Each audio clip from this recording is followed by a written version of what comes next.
আসসালামু আলাইকুম, কেমন আছেন আপনারা? আশা করি ভালো আছেন। আমিও ভালো আছি আপনাদের দোয়ায়। আজকের ভিডিওটা খুব ইন্টারেস্টিং হতে চলেছে, কারণ আজকের ভিডিওটা আছে আপনার আমরা কিভাবে চাইলটা বানাই ওই ভিডিওটা, যেটাকে আপনারা বলেন বত্তা, আমরা এটা বলি বানানি আরই। দেখতে থাকুন আর আমাদের ভিডিওর সাথে থাকুন।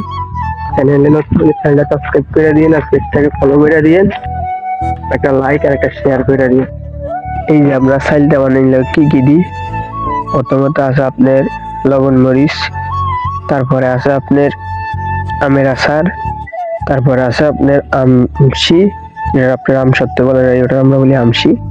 তারপরে দিয়ে যে চাইলটা একটি মিনি করছি দেখেন, কইছারি আমরা বানাই, আপনারা যেটা বলেন আর বত্তা, আমরা ওটা বলি বানানি আর নোয়াখালী ভাষা এটাই বলে, কি বলেন জানি না, তারপরে বললাম। আর এই যে সবাই খাওয়া স্টার্ট ধরছে, আমি এখনো শুরুই করিনি, এই যে আমি নিতে আছি। আর জিভে পানি ইসলাম আমার ঘরে কিচ্ছু নাই গা। আমরা নোয়াখালীরা এটাই খাই সবসময়, বেশিরভাগ চুকে পছন্দ করি বেশি এরই।